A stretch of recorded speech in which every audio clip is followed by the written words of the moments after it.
So last week we had a preview of this Axios interview between Donald Trump and Jonathan Swan, which aired last night. I reviewed the full interview, and this is truly the stuff of legends. My vocabulary was not powerful enough to accurately describe the contents of this interview. So I had to spend a bunch of time today reading Jack London in order to expand my vocabulary to be better prepared to describe what it is that we are about to see. That's a joke, by the way. This may actually be the most damaging interview to Donald Trump that I have ever seen. If you thought the Chris Wallace interview 2 weeks and 2 days ago on Fox News Sunday was bad, and it was, this is arguably even worse. And what's particularly spectacular about this interview is that Jonathan Swan calls out and confronts Donald Trump on all those things I've been saying during the last 5 months of coronavirus. Somebody has to call him out. Somebody has to confront him. Well, Jonathan Swan did it. When Trump lied about we have the lowest death rate, Jonathan Swan checked receipts and had Trump pulling out papers that Trump didn't even understand. When Trump uses his bogus talking points or phrases like people are saying, Jonathan Swan says, who is saying? Tell me exactly who is saying. And Trump is never actually able to say, referring to vague books or whatever, which Trump doesn't read.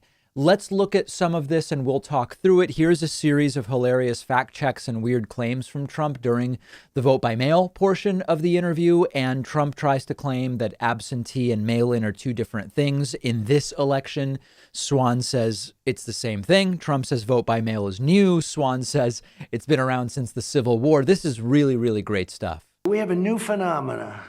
It's called mail-in voting, where you send where a governor. It's been here since the Civil War. In terms of the kind of millions and millions of ballots, they've never. It'll be bigger this year because of the pandemic. Bigger, not bigger, massively bigger. Yeah, because of the pandemic. So they're going to send tens of millions of ballots to California, all over the place. Who's going to get them? I have a friend who lives in Westchester County. They send applications. Having to do with universal mail-in voting. Absentee voting is okay. You have to apply. You have to go through a process. You have to apply for mail-in. Absentee voting is thing. Good. Look, let's do concrete. Let's do concrete. Jonathan, they're sending out applications. Governors, download them. Millions of ballots. No, they're not. It's applications. You can get them off the internet. There is no way you can go through a mail-in vote without massive cheating. I honestly don't understand this topic with you. Go ahead. The Republican Party has an extremely well-funded vote-by-mail program. Your campaign puts out emails telling people to vote by mail. Correct. Your daughter-in-law, Lara Trump, she did robocalls in California saying it's safe and secure, mail-in voting. Let me tell you. The Republican we have won. no choice. That was an all-mail-in race. Let me tell you. We went through World War II. You went to the polls. You've had mail-in voting since the Civil War. And now because of the China virus, we're supposed to stay home, send millions of ballots all over the country, millions and millions. You know, you could have a case where this election won't be decided on the evening of November 3rd. Absolutely. This election could be decided 2 months later. It won't be 2 months, but what's wrong with the proper mailing count? It could be decided many months later. I have to use the phrase, it's a verbal ink blot test. It's just throwing stuff all over the place. Trump is frequently using this thing. We might not know the results on election night. Okay. I mean, shouldn't we prioritize accuracy over speed? Like, why would it be so bad if we didn't know the results on election night? Is it that Trump won't be able to sleep for 5 days, not knowing that it's conceivable that he may not, knowing that he may have lost the election? Now, then a ton of the interview was about coronavirus. And this is a portion that we're going to want to look at very closely. Donald Trump starts making incorrect claims about deaths in the United States and actually pulls out paper. So let's step through it one piece at a time, because this is really historically embarrassing stuff. Now, if you're watching and not just listening, you're going to notice that as Donald Trump is looking at various charts and graphs that he pulls out, he seems to even struggle what it is that he's looking at and ends up handing stuff to Jonathan Swan. Take a look at this. Take a look at some of these charts. I'd love to. We're going to look. Let's look. And if you look at death, started to go up again. One. Well, right here, the United States is lowest in numerous categories. We're lower than the world. Lower than the world? Lower than what is that? Europe. In what? In what? So this is already amazing. Donald Trump says we are lower than the world. And Jonathan Swan is visibly confused and says, what does that even mean? We're lower than the world in what? And so then Trump starts handing papers to Jonathan Swan, and things start to escalate very quickly. Take a look. Right here. Here's case death. Oh, you're doing death as a proportion of cases. I'm talking about death as a proportion of population. That's where the US is really bad. Well, much worse than South Korea, Germany, etc. You can't do that. You have Why to go, can't I do that? You have to go by where. Look, here is the United States. You have to go by the cases. The cases. Why are not dead. as a proportion of when population? We have somebody. What it says is when you have somebody that has where there's a case. Oh, okay. The people that live from those cases. This is brilliant. I mean, this is exactly the confrontation that Donald Trump has needed all along. Trump continues to insist that the reason our numbers are skewed are the number of tests that we do. And he keeps talking about our death rate relative to the testing rate. I've talked about this before. The case fatality rate is a rate of deaths relative to tests, and Trump continues to insist that testing skews numbers, which is what he says is actually the problem. And Swan points out, deaths per population, not deaths per test, is really what matters, and Trump is just barely able to even keep up cognitively. It's surely a relevant statistic to say if the US has X population and X percentage of death of that population versus South Korea. No, you have to go by the cases. Well, look at South Korea, for example. 51 million population, 300 deaths. It's crazy compared to that. I do. It's you on don't know that. You think they're faking their statistics? South Korea? I won't get into that because I have a very good relationship with the country, but you don't know that. Now, that's a really important moment. This is sort of a white flag moment for Trump.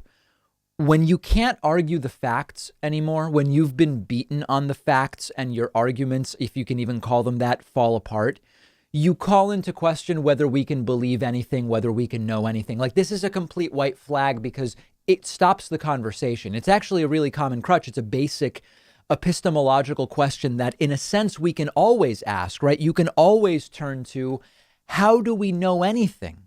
How can we... what really is true? Can we know anything? But this is a crutch that stops the conversation because it's like, well, then anything you're saying is also subject to that same question.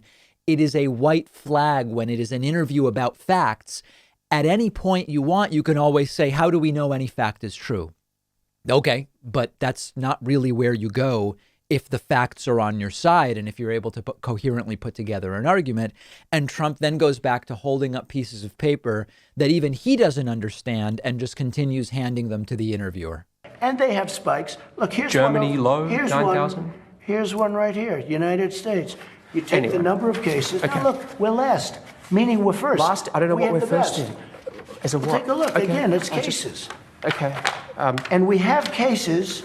Because of the testing. 1,000 Americans are dying a day, but I understand on cases it's different. No, but you're not reporting it correctly, Jonathan.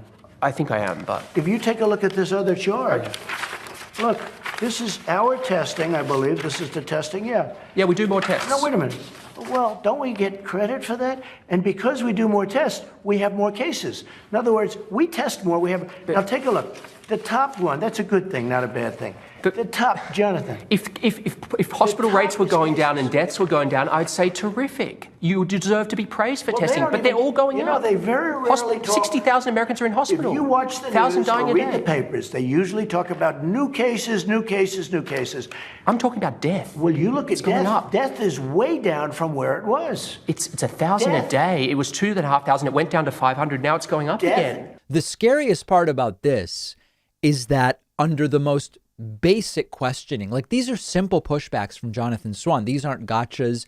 This is what Trump should have been confronted with all along. He immediately becomes incoherent. He has to fall back on repeating things that don't make sense. And you really get the sense that Trump doesn't understand what's going on. Yes, he also doesn't care. But it's not just that he doesn't care. He also doesn't get it. He can't parse the data. He can't understand the facts.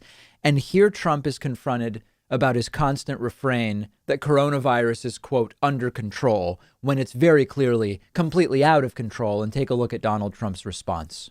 They listen to every word you say. They hang on your every word. They don't listen to me or the media or Fauci. They think we're fake news. They want to get their advice from you. And so when they hear you say everything's under control, don't worry about wearing masks, I mean, these are people, many of them are older people, What's Mr. your President. definition of control? Yeah. Under the It's giving them a false sense of right security. now, I think it's under control. I'll tell you what. How? 1,000 Americans are dying a day. They are dying. That's true. And it is what it is. But that doesn't mean we aren't doing everything we can. It's under control. That's really bad, right? I mean, 1,000 deaths a day. This interview was recorded a week ago. We've had a couple 1,500 death days since. And Trump says, well, it is what it is, but it's under control. Either Donald Trump doesn't understand language, or he will not concede ever that this may not be under control. But Trump just repeats it's under control. The deaths, they are what they are, but it's under control. It's like language has no meaning anymore. And then they get back into testing and cases. Take a look at that. I mean, I've heard you say this, Other countries don't test like we do, so they don't show cases. Just a couple of points on that. I wasn't going to continue on the testing, but you said it. So we're testing so much because it's spread so far in America. We're testing so much because we had the ability to test. Okay. Because we came up with tests. South Korea. Jonathan, we didn't even have a test. When I took over, we didn't even have a test. Now, in all fairness, why would you have a test? There was no test. The virus for didn't this. exist. How would you have a test? I was going to say, okay. There was no test for this new. We didn't have a test because there was no test. Of course. In a very short order, we got one test, we got another test. It was broken, the first one. Many of those tests are now obsolete because we've, it's called science, and all of a sudden something's better. So Jonathan Swan here doing a good job of calling out the talking point that Trump keeps using, that before Trump was in office, there was no test for coronavirus. Yeah, that's right. It's a novel virus. It's called COVID-19 because of the year 2019. And sometimes it seems Trump is trying to use this phrase, we had no test when I took over, to place blame on Obama, which is really crazy. But sometimes what Trump tries to use that talking point for is to say that the U.S. was in a uniquely difficult position relative to other countries. Listen, we didn't have a test when I became president, but that was the case for every country. In other words, it was not just the U.S. that was facing a novel coronavirus with no test. No other country had a test for it because it was a novel coronavirus. Nobody had a test, and yet other countries were able to get the virus under control. Let's keep going in this part of the interview. But because we tested so many people, 55, 60 million people very soon, we get cases. You test, some kid has even just a little runny nose, it's a case. And then you report many cases. So we look like we have more cases than massive countries like China, which, by the way, doesn't report, as you know. Well, I don't put any stock in China's figures. The point is, because we are so much better at testing than any other country in the world, we show more cases. Now, as you probably know by now, if you've been watching my show, this is not true. In terms of per capita testing, the United States has now crept up to 18th in the world. But the important thing to understand, as Jonathan Swan attempted to point out earlier, is that at this point, a lot of countries don't need to test. So now arguing we are doing the most testing, even if true, which it's not, is no longer equally relevant because the game is to develop a testing program early.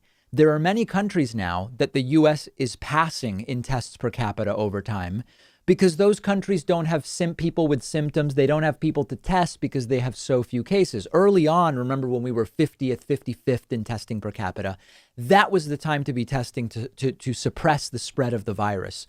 Many countries have done that. So at this point, even bragging about our testing per capita rate becomes less relevant because even though it's still only 18th in the world, a lot of the countries we've passed since, the countries that are 25th, 30th, 40th in testing per capita, they don't have anybody to test anymore because they have so few cases. It's all just basic critical thinking and stats stuff from high school that Trump doesn't get.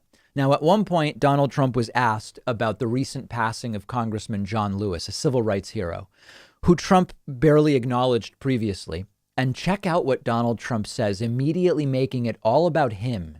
John Lewis is lying in state in the U.S. Capitol. How do you think history will remember John Lewis? I don't know. I really don't know. I don't know. I don't know John Lewis.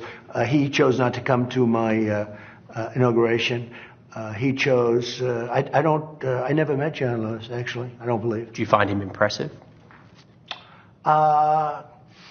I can't say one way or the other. I find a lot of people impressive. I find many people not impressive. But I didn't go. Do you find his story impressive? He didn't come to my inauguration. He didn't come to my State of the Union speeches. And that's okay. That's his right.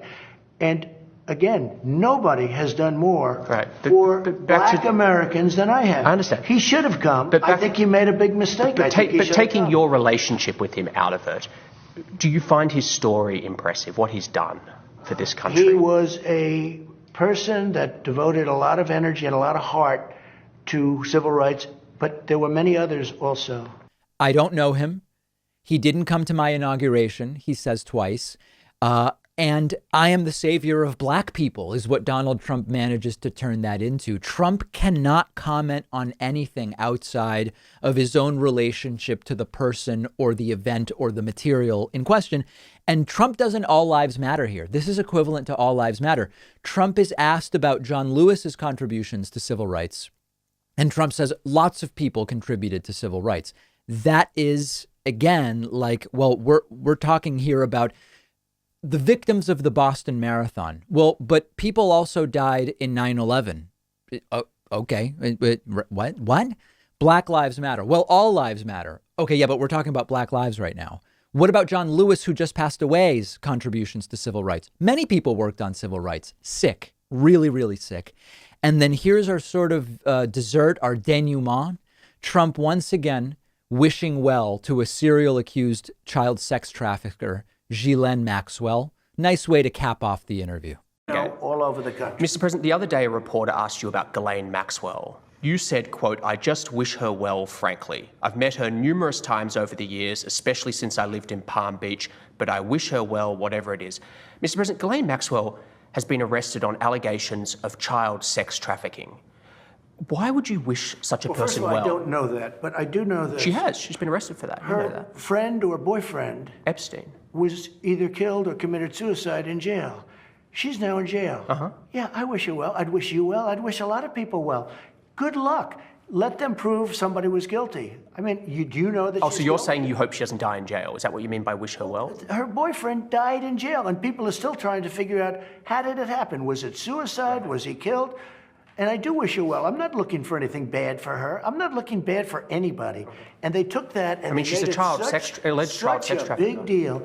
But all it is her boyfriend died. He died in jail.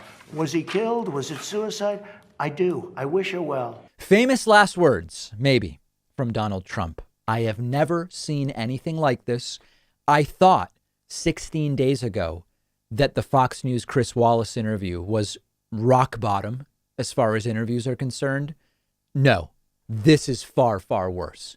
Let me know your thoughts. I'm on Twitter at @dpakman. And remember that you can get the daily audio podcast, the daily audio podcast of the show every single day, right around 3 p.m. Eastern time on whatever is your favorite podcasting app: Spotify, Google Play, Pandora, iHeartRadio, iTunes, whichever you prefer. Get the daily audio podcast. We'll take a quick break and be right back. The David Pakman Show at davidpakman.com.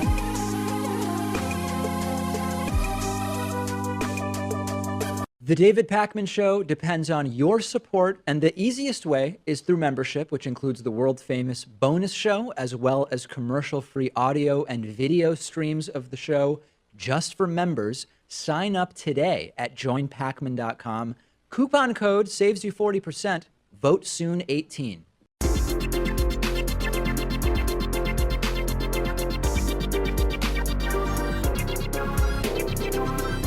The David Pakman Show at davidpakman.com. Welcome back to the program. Today's new members of the day are Keith Trussell, not Russell, Trussell, Keith Trussell, and Jose Martinez. Thanks to both of you for your support, and also a big thank you to Charles Babb, who is today's longtime sustaining member of the day. Charles has been a member just shy of 5 years.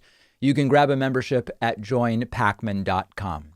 The United States Postal Service is now thinking about closing post offices around the country ahead of a presidential election in which we are anticipating more people than ever will vote by mail because of this thing called the global coronavirus pandemic, which has been acutely mishandled by Donald Trump. Now, we're going to be talking today about a lot of angles on vote by mail, including how to vote by mail.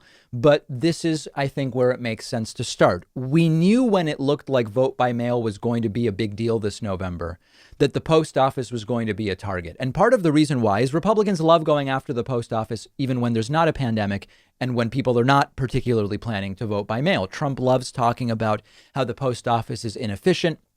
Republicans love talking about privatization. UPS, FedEx, they're better than the post office.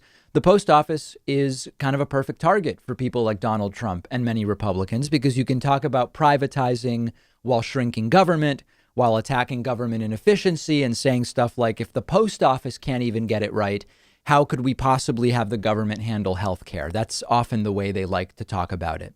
And then, while we were already suspicious about Trump's plans for the post office, Trump goes and appoints a huge donor from his campaign, a donor to his campaign, rather, Louis DeJoy, as Postmaster General, who immediately starts talking about reevaluating the post office, talking about a fresh look at the post office, limiting overtime hours for postal workers. And then we get a clearer picture of what the plan is.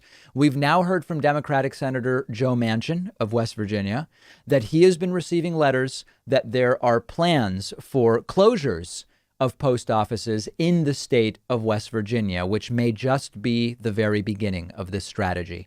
When Manchin sent a letter to Trump's new Postmaster General to essentially say, what on earth is going on here? He got some vague response similar to what we already talked about. You know, we need to take a fresh look at how the post office should be run. Now, I actually found a document from the Congressional Research Service called Common Questions About Post Office Closures. And it explains how and under what circumstances post office branches can be closed. And when you look at this document on page 9, it says, what is that process? And the federal law around closing post offices includes that there must be adequate notice of the intention to close or consolidate branches at least 60 days prior to the proposed date of the closure. And if a decision is made to close a post office, everybody served by that post office must be notified. And the post office has to wait at least 60 more days before proceeding with the closure. Anybody who is served by a post office that may be closing has the right to appeal the closure, and there will be up to 120 days to consider the appeal. So if you just look at the calendar, it's already too late to close post offices before the election by the normal process. How can you get around this? I'm guessing you understand the way this is going to go. Emergencies. There is something called an emergency suspension process, but the situations where you can use such a process to close a post office branch is very, very limited. These are limited situations. For example, if the post office is in a building that you rent from, a landlord, a private landlord, and the landlord closes the building, as an example, you would be able to close the post office. The post office would have no choice in that case but to close sooner than the normal timeline. But right now, we certainly don't meet that standard. And if kids are going back to school, you can't really argue that it's safe for kids to be in school, but post offices have to close. So here's the plan that they're cooking up. Cut overtime. If carriers can't finish their daily deliveries without taking overtime, they have to bring the undelivered mail back to the post office. The next day, they've got to take out the new mail plus the leftover stuff from day one. Can't finish it by 5 p.m.? Bring it all back to the post office. Day 3, you now have to deliver that day's mail plus the leftovers from day 1 and the leftovers from day 2. I think you understand. That's part of the plan. And meanwhile, look at whether they might be able to shut down some branches as Donald Trump continues to publicly assail the ability of the post office to deliver absentee ballots. Now, that's the plan. It doesn't match up with reality. And the Postal Service has actually said, not Trump's postmaster, but others in the Postal Service have said, we've got this. We can handle the ballots. That's really not a big deal for us. Donald Trump, however, is going to continue casting doubt about that. And that's what we're going to talk about next. Donald Trump lied for 5 uninterrupted minutes during yesterday's coronavirus press briefing about vote by mail. The question came from right-wing propaganda network OAN. The way that the OAN questions typically work is that OAN will set up some completely distorted softball question for Donald Trump or his press secretary, Kayleigh McEnany. Sometimes the question itself is so disjointed that you can actually see confusion on the face of the OAN reporter asking the question. Sometimes the reporter doesn't understand the question. They seem confused by their own question. And it's just basically like a carte blanche for Donald Trump or Kayleigh McEnany to start ranting and raving about whatever is on their agenda. This time the question was about vote by mail and whether Trump would do anything at the federal level to stop vote by mail. And Donald Trump, 5 minutes, going, lying. Let's jump right into it. OAN. Thank you, Mr. President. In our nation's 243-year history, there's never been a stronger push for mail-in ballots to determine a national election. Yeah. Are you considering at any point issuing an executive order addressing mail-in ballots? And why do you think some people are pushing it so hard? Well, there's never been a push like this for mail-in ballots. And if you look at the New York congressional race, which is a disaster, Carolyn, it's been a total disaster. They're 6 weeks into it now. They have no clue what's going on. And I mean, I think I can say right here and now, I think you have to rerun that race because it's a mess. Nobody knows what's happening with the ballots and the lost ballots and the fraudulent ballots, I guess. I think you probably have to take the Carolyn Maloney race and run it over again. How can you do this? And this is a small race with literally thousands of people, small thousands, and it's all messed up. You look at Paterson, New Jersey, it's all messed up. Almost every one of these, and these are small, easy to control. They should be able to do this easy. Now you're talking about like Nevada, where last 2 nights ago, they went out and in the darkness of night without people, without having any meetings of the public, without having anything, they approved a ridiculous, you don't have to look at signatures, you don't have to approve anything, you can have double mailings. So we're 90 seconds in here, not even, and Trump is lying uncontrollably. He's claiming that what Nevada did is somehow pernicious. I'll talk about that later. He's talking about, you can have double mailings, you don't need signatures. None of that is true. Nevada approved sending absentee ballots to registered voters who went through the normal process for voter registration. If you did it at the Registry of Motor Vehicles, they have your signature. It was the appropriate process. There are other opportunities, of course, to register to vote. You have to be a citizen. All of that stuff applies. It's just sending ballots to registered voters. Let's keep going. You can have all sorts of things. Nobody's ever seen anything like it. It's a disgrace. I mean, honestly, it's a disgrace. So it's a very good question. I mean, the mail-in ballots, if you look at just some of the small places, the small races, a congressional race in New York, it should be very easy. Normally that would have been announced at 7 o'clock and it would have been down to the wire and everybody would have loved it. If it was at all complex, it would have taken an extra 45 minutes or an hour. They would have announced it a little bit later. They have no clue. This was about 6 weeks ago, and they have no clue what's going on. They've lost ballots. There's fraudulent ballots. How are you going to do that for an entire nation? Now, it is true that the New York situation is not good, but the problem is not an issue of fraud. It's a logistical problem, and it relates to postmarks and last-minute mailings by the city of New York. This doesn't excuse the problem. There are problems around the country whenever we have a presidential election with in-person voting, voter suppression, voter rolls, all of this stuff. And many of those problems are by design. There are concerns here, legitimate ones, and we have similar concerns about in-person voting as well. But this is all fixable stuff. And Trump is framing it all as proactive fraud. The post office has said they are more than equipped to handle the volume of ballots that's expected in the fall. But Trump is trying to kneecap the post office. So in other words, Trump is trying to cause problems rather than solve them, and then point to the problems he plans to exacerbate as reasons why we shouldn't do expanded absentee ballot access, which is essentially what we're talking about. No, Trump's trying to create this false distinction between vote by mail and absentee ballot. And while in theory they could be two different things, in practice for November, we're talking about expanding absentee. Let's continue. They're using COVID to try and get the mail-in ballots. Now, absentee ballots are great. Absentee ballots, they have to request them. They go through a process. They get them.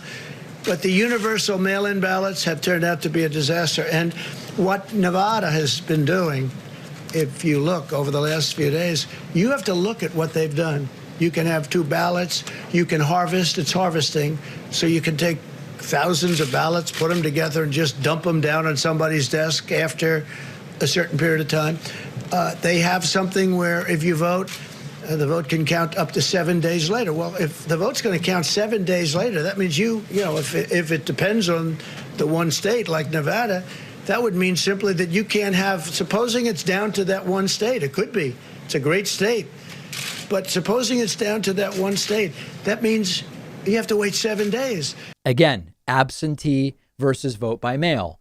The request process, etc. We're talking here about letting anybody vote absentee who wants to. That's what we're talking about. It's not a new system. And I'm going to keep repeating this endlessly because it has been debunked. It is a distinction that doesn't really exist in practice. And then Trump goes to, again, you might not know the results on election night. So what? So what? Trump is saying both that it's going to be rigged and he wants the results right away. Well, is it the worst thing in the world if it took a few days and we were sure that we got the right results that account for the absentee ballots and we know every vote has been counted? It doesn't sound so bad. Let's keep going. But they won't have it there. This is something that's so messed up. And by the way, I have to say, the post office for many, many years has been, run in a fashion that hasn't been great workers and everything, but they have old equipment, very old equipment. And I don't think the post office is prepared for a thing like this. You have to ask the people at the post office. But how can the post office be expected to handle? They have regular mailing.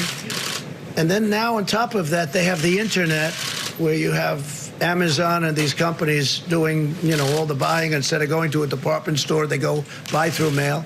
So you have massive numbers of purchases now going through the post office, purchases of items and gifts. And that's a tremendous strain on the post office. The post office loses a fortune. It has been for many, many years, for decades.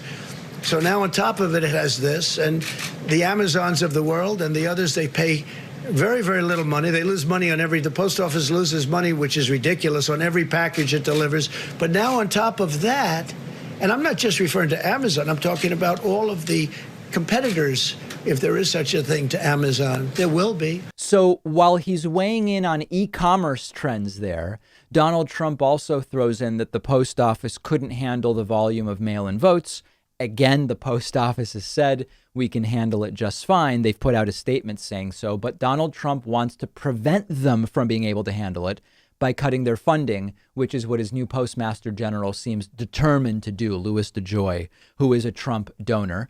And Trump is still going. He's still ranting and lying here. But if there is such a thing. But now on top of that, you'll have somebody like the governor of Nevada come out with this massive plan out of nowhere to take millions of ballots and send them all over the place. You'll never know who won that state. It'll get messed up just like New York and just like Paterson, New Jersey, and just like many other places. In West Virginia, they indicted a postman for doing something very bad. You know that? But there are many cases all over the country. If you look, you'll be able to find there's a list of them all over the country, and that has to do with universal mail-in. Now, this is important. When Trump and others cite the few examples of actual mail-in ballot fraud, those are people who got caught. The system worked. The people didn't get away with it. There are very few examples, and the people got caught. That means that the fraud was not something they got away with. It was attempted fraud, which was caught. This is like saying smoke detectors sometimes detect a house fire, so we shouldn't build houses because they're not safe. No. The smoke detector worked, which allows us to safely have the houses. 5 minutes straight of lie after lie after lie, thanks to a softball question from Trump-friendly media sycophants in the back of the room. It's not dissimilar from North Korean propaganda. Now, getting to the end of this, again, it's just exhausting with vote by mail versus absentee. Again, absentee is great. It works. like in Florida, they'll do absentee. It really works. But universal mail-in ballots is going to be a great embarrassment to our country. Is there an executive order on this? Well, I have the right to do it. We haven't gotten there yet, but we'll see what happens. We will be suing in Nevada, and that's already been taken care of. We'll probably file something tomorrow. I do want to say that we're going to be introducing a tremendous health care plan sometime hopefully prior to the end of the month. It's just about completed now. And that's the final point. Trump apparently does think he can just make a presidential decree about vote by mail, but he can't. Remember that states run their own elections. They can do as they please within the law. Trump can try to sue, but he can't just cancel vote by mail from the Oval Office. Notice, by the way, Trump does bring up at the end there his new health care plan. Supposedly that was going to be signed into law 48 hours ago. Now he says it'll be signed into law by the end of August. That should really be a hoot. So 5 straight minutes of lying. We'll have more of this on our Instagram page, David Pakman Show on Instagram. Follow us there. After the break, how to vote by mail. It's not tough. It's really not difficult.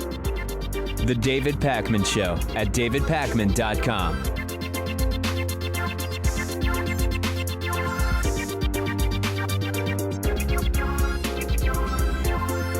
The David Pakman Show depends on the support of our viewers and listeners, and one way to keep us going is through Patreon, where you can pledge as little as $1 per month or as much as you want at patreon.com/David Pakman Show. Great perks and benefits as well. Read about them.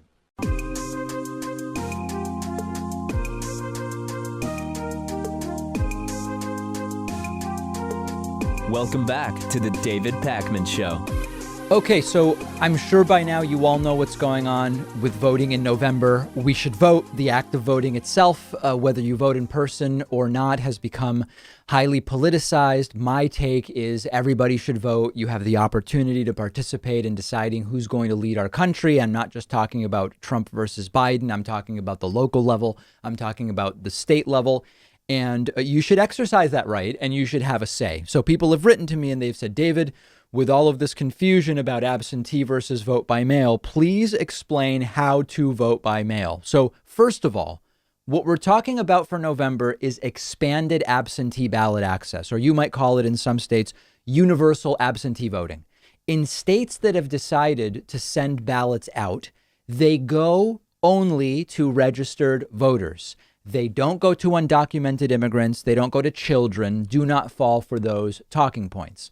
Each state has its own rules, so you have to know the rules of your state or commonwealth. So first of all, figure out the rules in your state. Go to the NASS website page called Absentee and Early Voting. We're linking to that page in the description to the YouTube clip for this story. You put in your state. For example, when I put in Massachusetts, it takes me to the Massachusetts Secretary of the Commonwealth page with information on how to get an absentee ballot. Now, Massachusetts sent out absentee ballot applications automatically. I receive the application. If I plan to vote by mail, which I do, I fill it out, I send it back in, and then at some point after the September 1st primary, once we know exactly who will be on the ballot in November, I will get the actual absentee ballot, which is where I vote. Now, this is not the situation in every state. If you look at the Brookings map rating states on vote by mail, you will see that states range in ratings from A to F. Right now, Alabama is the only state rated F on absentee voting, while a bunch of states get an A, including the 3 West Coast states, Utah and Colorado, Hawaii, and Washington, D.C., and then a bunch of states get a B. And this relates to the ease with which you can access an absentee ballot in your particular state. Now, I wish I could tell you this is the one way to do this, but each state runs things differently. So you actually do need to go and look at your state's voting website. Now, a few things to understand. And again, your state's website will tell you this. If you're in the Commonwealth of Virginia or the state of Florida or even the state of Florida, as Trump says, every state and Commonwealth has a website that will explain this to you. In some states, every registered voter will get a ballot automatically. Perfect. Just confirm you're registered. You can do that on the USA.gov page. Confirm you're registered to vote. we're also linking to that. If you're registered and you're in a state that's sending out ballots to every registered voter, beautiful. In other states, every registered voter will be sent an application for a ballot, which you have to fill out and send in order to request the actual ballot be sent to you. That's what I did in Massachusetts, for example. In some states, you have to choose to go and apply for an absentee ballot. Now, typically, I think there are some states where it can be done online. In other states, you have to send some physical piece of mail to request the absentee ballot. In some states, everybody's allowed an absentee ballot. In other states, you have to give a valid reason for why you want to vote absentee. And depending on your state, saying I'm afraid of catching coronavirus is considered a valid reason. Now, in other states, there's still a fight going on about that. So you would have to look at the reasons that are considered valid reasons for requesting an absentee ballot in your state and match it to your situation. I'm not suggesting anybody lie, but examine what the valid reasons are and determine whether any of them match your circumstances. It's tragic that this is what's going on, but all we can do, given that voting in some states starts in 4.5 weeks, is to go to your state's website. If you have to request something, do it now and stay on top of this. This really isn't difficult. And I understand when you hear, well, am I getting a ballot or am I getting an application? Do I have to print the application or can I fill it out online? I get it. We have 50 different systems in the United States. All of the links you need are in the description to this YouTube video clip. If anybody you know is at all confused about how to vote by mail, send them this clip. We did a story on the bonus show where we discussed that a whole bunch of people, including in particular young people, aren't sure how to vote by mail, how to request an absentee ballot, or whether they will get one automatically. That's exactly the confusion we are trying to resolve here. Figure out what's going on in your state using the links provided in the description for this YouTube clip. It is not difficult. You have a right to vote. In most states now, you have a right to vote absentee if you go through the right process. Take advantage of things that are offered to you because the stakes, quite frankly, could not be higher. The David Pakman Show at davidpakman.com.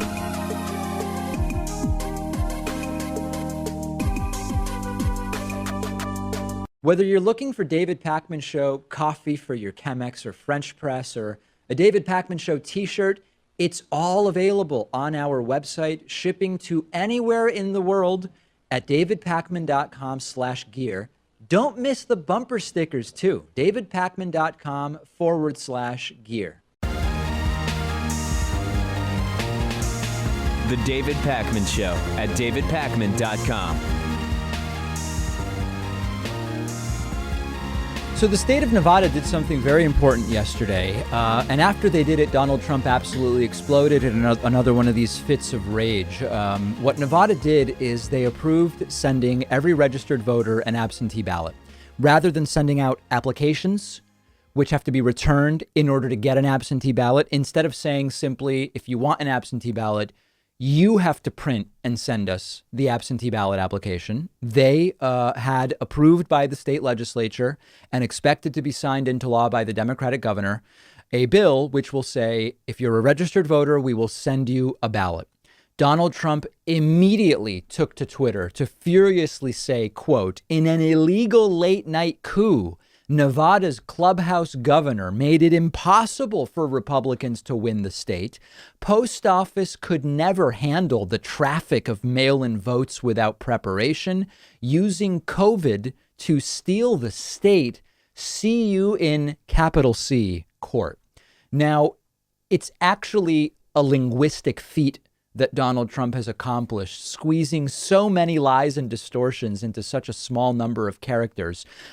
It's interesting that this is now sort of the battle line when it comes to the election, and how and when the November election will take place has become one of the biggest stories among many big stories right now. Donald Trump, first of all, claiming that it is illegal for Nevada to do this. It's not. States run their own elections. They can do this if they want. They are not sending absentee ballots, as Trump says, multiple ballots to the same people or ballots to kids or undocumented immigrants or whatever the case may be. Ballots are going to registered voters, and states have a right to do that. Secondly, it is not impossible for Republicans to win with mail-in voting in a literal sense, but Donald Trump seems to recognize that in order to win, he needs to suppress the vote. And he disproportionately needs to suppress the Democratic vote. Since Democrats take the virus more seriously than Republicans, if you make it more difficult to vote, or at least more risky in terms of catching the virus to vote, you will probably dissuade more Democrats than Republicans from voting. It's a simple numbers game, and the polling I showed you yesterday bears that out. Democrats, by taking coronavirus more seriously, might be more likely to say, if I have to go in person, I'm going to stay home. Whereas Republicans, because they are not taking the virus as seriously, are more likely to say, if I can't vote by mail, I will go in and vote. So it's a strategy, and it's a very clear strategy. Notice also that Donald Trump mentions the post office can't handle the traffic of mail-in ballots. He himself is trying to kneecap the post office. He appointed as Postmaster General a big donor to his campaign, Louis DeJoy. Louis DeJoy immediately decided to restrict overtime for postal workers. We talked about it in detail earlier, and it looks as though Louis DeJoy is also starting to explore the possibility of closing some post office branches. So again, Trump citing problems that he is causing as the reason why we shouldn't do something. And then lastly, see you in court is accurate in a sense, and Trump is filing lawsuits. That might be a preview of what we can expect in November. Depending on what the results of the election are, we may see many elements of this tied up in court. And what Trump is essentially saying is, how can I possibly win if every American is easily allowed to vote without fear of catching the virus? That's fundamentally what this is about. It is completely authoritarian. It is completely anti-democratic. And the answer is, if everybody really is able to vote safely, Trump may not be able to win. If you look at the polling and you look at the partisan split on vote by mail versus vote in person, it is not a crazy suggestion to make that if the will of the people is accurately represented and not hampered by kneecapping the post office or preventing vote by mail, Trump may not be able to win because people want to vote him out. Now, the polling may change. And of course, Trump may suppress enough of the Democratic vote that he does get reelected. But he may accurately be perceiving that, although he wouldn't say it in those words. Now, lastly, this idea of the post office being unable to handle mail-in ballots. Certainly, Trump is trying to make it so that they wouldn't be able to handle it. But as it stands today, the post office would be very well equipped to handle mail-in ballots. The post office handles unconscionable numbers of pieces of mail.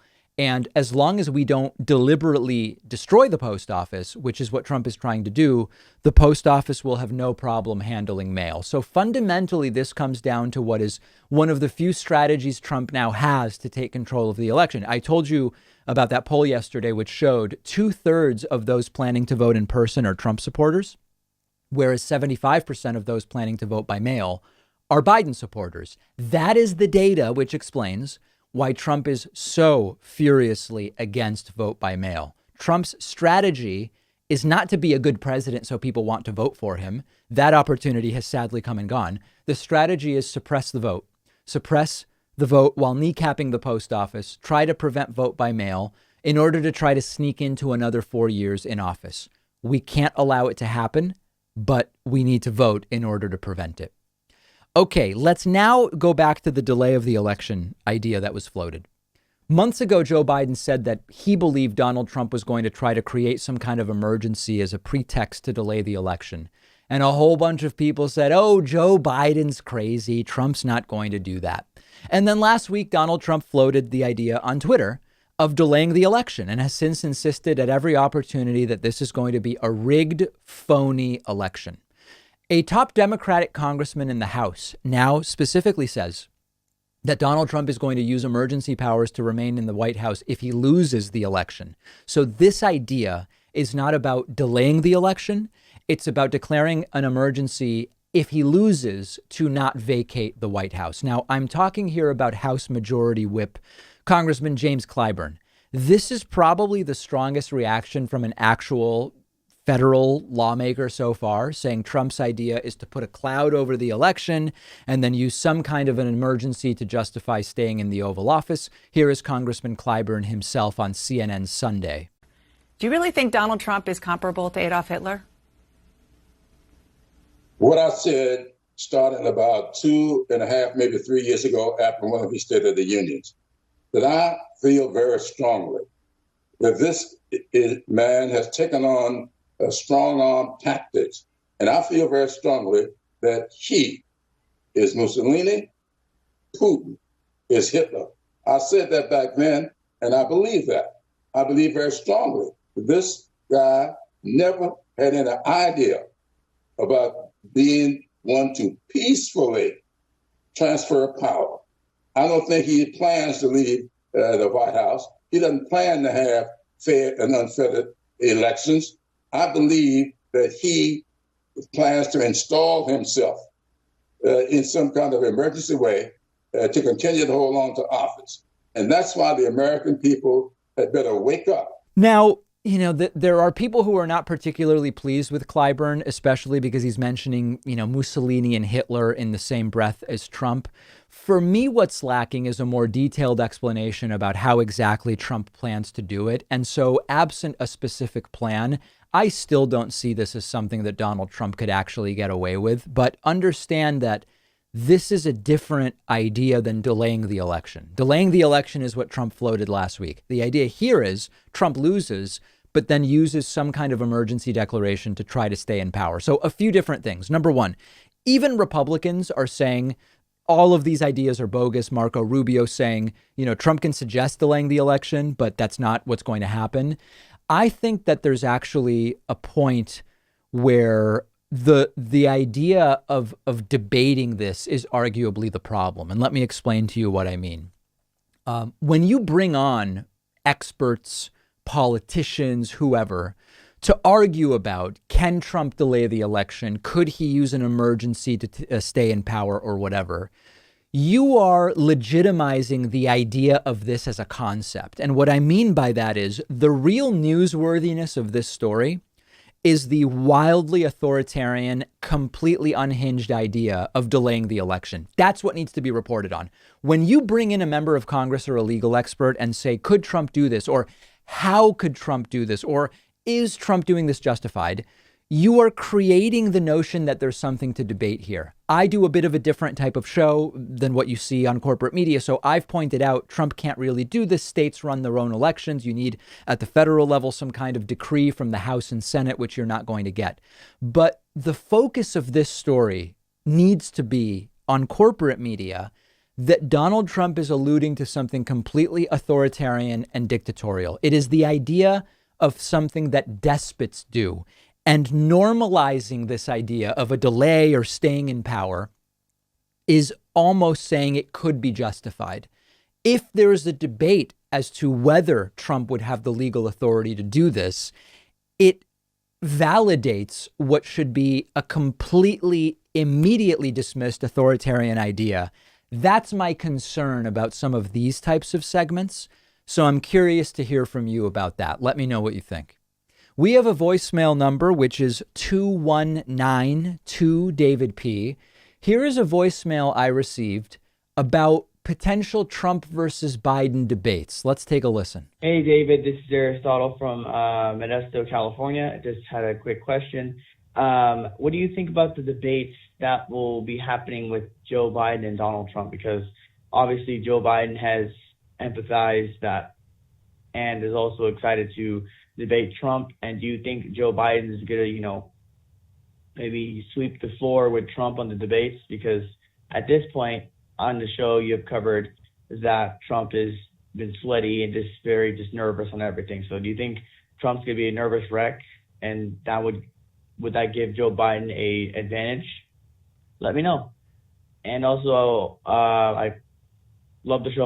Okay, yeah, got cut off there, but that seemed like it was a very, very worthwhile praise of the David Pakman Show. So a couple different things. Number one, I don't know if there are going to be debates. At this point, I really don't know. I've said before, I don't care if there are debates. This is an election where I am uniquely unconcerned with debates. We know the differences are so vast between these candidates that I don't need debates. I don't need conventions. I really don't need any of this stuff. The path forward is very clear. Now, if we learned anything from the Bernie versus Biden debate, remember when the Democratic primary got down to just Bernie versus Biden, you had a lot of people saying, oh my God, Dementia Joe, he's going to implode. Bernie's going to mop the floor with him and take over the primary. And it was just like very uneventful, and Biden did fine enough. And as we know, he ended up very easily winning the primary.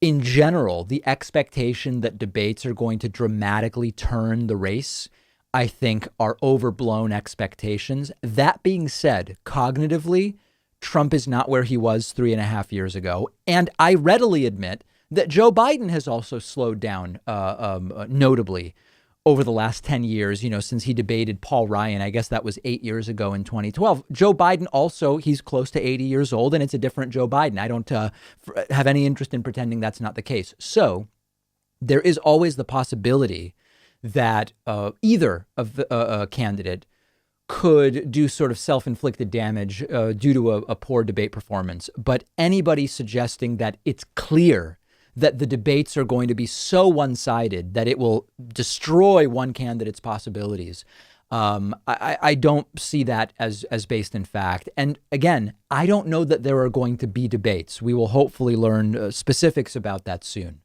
We have a great bonus show for you today. We will talk about some who are calling for Biden to simply refuse to debate Trump. We'll talk about the optics versus the strategy. And we will talk about these mystery seeds that Americans are receiving.